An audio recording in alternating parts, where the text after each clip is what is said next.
नमस्कार दोस्तों, आज के वीडियो में आपका स्वागत है। इंडिया विजिट करने जाओ और मॉल में न जाओ, ऐसा तो हो ही नहीं सकता। तो फिर इंडिया पहुंचने के 2-3 दिन बाद जब मेरा जेट लैग कम हुआ तो मैं पूना के एक मॉल की तरफ निकल पड़ा। मॉल में एंटर होते ही सबसे पहले मैंने देखा कि एक बेंच थी और उस बेंच के ऊपर विराजमान थे अपने मैकडॉनल्ड्स का पुतला, जिसका नाम है रोनाल्ड मैकडॉनल्ड। यह पुतला आप सब लोगों ने देखा होगा। लाल कलर के बाल और येलो कलर का एप्रन जैसा ओवरऑल और रेड एंड व्हाइट कलर का शर्ट। तो मजे की बात देखिए कि यहाँ मैं अमेरिका से निकल के इंडिया के मॉल में गया और सबसे पहले मेरी मुलाकात हुई अमेरिका की one of the most iconic company McDonald's के मैस्कॉट से। 3 साल के, 4 साल के, 5 साल के इंडियन बच्चे और बच्चियां यह रोनाल्ड मैकडॉनल्ड के बाजू में खड़े होकर अपना फोटो खिंचवा रहे थे और उनके माँ बाप खुशी खुशी अपने स्मार्टफोन से उनका फोटो ले रहे थे। मतलब मैकडॉनल्ड्स का मार्केटिंग स्ट्रेटेजी कितना जबरदस्त है, आप सोचिए।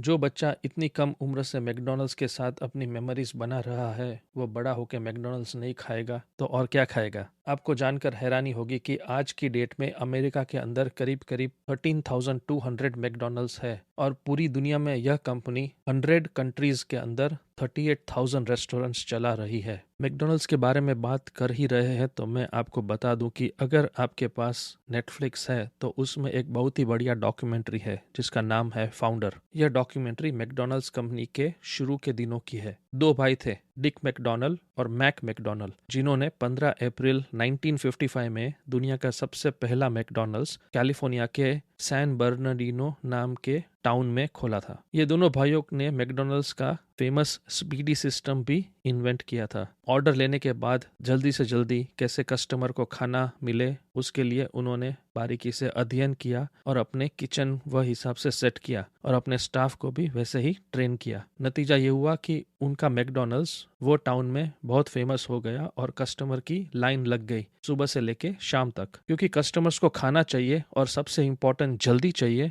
और वह दोनों चीज वह मैकडॉनल्ड्स रेस्टोरेंट में उन्हें मिल रही थी। लेकिन ये दोनों भाई एक रेस्टोरेंट से आगे नहीं बढ़ पाए। उन्होंने 2-3-4 मैकडॉनल्ड्स खोलने की कोशिश की, लेकिन न वहाँ के स्टाफ को कंट्रोल कर पाए और न ही वहाँ के खाने की क्वालिटी। थक हार के उन्होंने सोचा कि ज्यादा रेस्टोरेंट खोलना और क्वालिटी मेंटेन करना उनके बस की बात नहीं है। उन्होंने हार मान ली और बाकी के सब रेस्टोरेंट्स बंद कर दिए और सोच लिया कि यह एक सैन बर्नार्डिनो का रेस्टोरेंट वो अच्छे से चलाएंगे और अपनी जिंदगी बिताएंगे। बस इसी दौरान एक 55 year old milk shake salesman की एंट्री होती है जिसका नाम है रे क्रॉक। रे क्रॉक ने यह दोनों भाइयों को बोला कि वह उनकी मदद करेगा, अमेरिका के अंदर ही नहीं लेकिन पूरे विश्व में हजारों मैकडॉनल्ड्स खोलने में। दोनों भाइयों के बीच में थोड़ा मतभेद हुआ कि क्या रे क्रॉक के साथ बिजनेस पार्टनरशिप की जाए या नहीं। बहुत सोचने के बाद उन्होंने डिसाइड किया कि रे क्रॉक के साथ बिजनेस पार्टनरशिप कर लेते हैं, क्योंकि वैसे भी उन दोनों से हजारों तो क्या 2-3 मैकडॉनल्ड्स भी नहीं संभले जा रहे थे।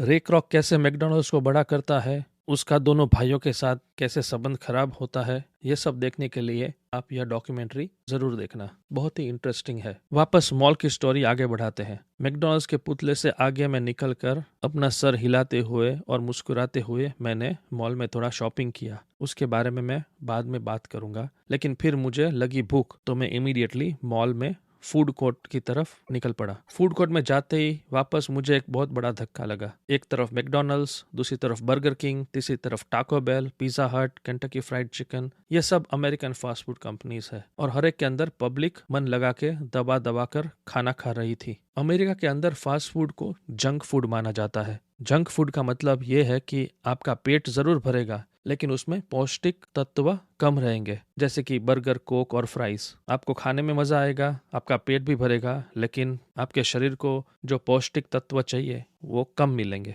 अमेरिका में जो गरीब लोग होते हैं या फिर वो लोग होते हैं जिसके पास ज्यादा टाइम नहीं होता है और वो लोग जो पौष्टिक खाना खाने में ज्यादा ध्यान नहीं देते हैं, वो लोग फास्ट फूड में जाते हैं। लेकिन इंडिया में मैंने नोटिस किया है कि गरीब नहीं, अपर मिडिल क्लास फैमिली और रिच फैमिलीज मैकडॉनल्ड्स और बर्गर किंग और केंटकी फ्राइड चिकन में खाना खा रहे थे। उसका एक रीजन ये भी हो सकता है कि मैकडॉनल्ड्स में खाना सस्ता नहीं है। मैंने बर्गर, कोक और फ्राइज ऑर्डर किया और मेरा बिल करीब करीब 450-500 रुपए तक आ गया। और आप सोचिए, अगर 4 जने का परिवार अगर मैकडॉनल्ड्स में खाना खाएगा तो 2000 रुपये का बिल आएगा, जो इंडिया के हिसाब से सस्ता नहीं है। और मैंने ये भी नोटिस किया कि जनरली यंग लोग ये अमेरिकन फास्ट फूड में ज़्यादा मुझे दिखे। 4 दोस्त 5 दोस्त एक टेबल पे मज़े से केंटकी फ्राइड चिकन का, चिकन विंग्स का फैमिली बकेट एंजॉय कर रहे थे। मैंने मैकडॉनल्ड्स में एक ही बार खाया क्योंकि मुझे सिर्फ ट्राई करना था। और जब मैं खा रहा था मैक महाराजा, तब मैं सोच रहा था कि काश मैकडॉनल्ड्स अमेरिका में मैक महाराजा इंट्रोड्यूस करता, क्योंकि खास करके कैलिफोर्निया में अभी काफ़ी वेजिटेरियन लोग हैं और मेरे काफ़ी दोस्त जो मीट खाते हैं वो भी फास्ट फूड का मीट खाना पसंद नहीं करते हैं। तो वो लोग भी